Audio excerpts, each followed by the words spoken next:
Од сабота почнуваат божикните пости кои ќе траат до христијанскиот празник Божик.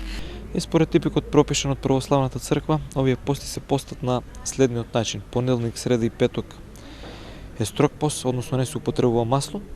Вторник и четврток е благословена употреба на масло и вино, додека сабота и недела и на поголемите празници како Свети Никола, воведување на Пресвета Богородица Пречиста е благословено, нели, употреба и на риба.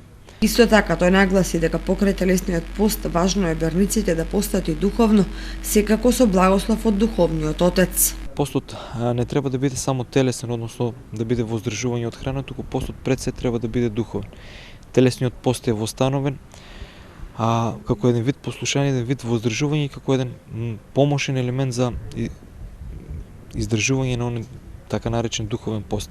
Значи повеќе внимание да обрнат на молитвата, на добрите дела, на познавањето на себе си. Значи постот треба да биде крунисан со светата тајна исповед, нели, за достојно да се причестиме и да го прославиме Бога. Доколку некој пости без да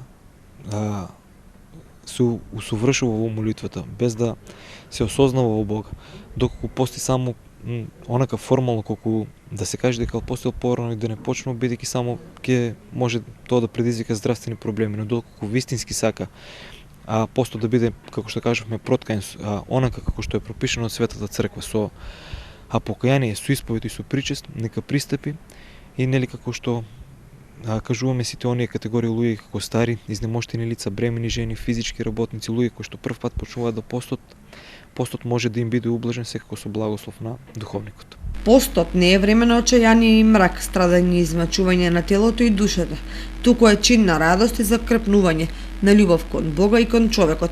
Освен постењето, христијаните треба да присуствуваат и на божествените литургии кои се одржуваат во црковниот храм во Кочани и да се молат за здравје.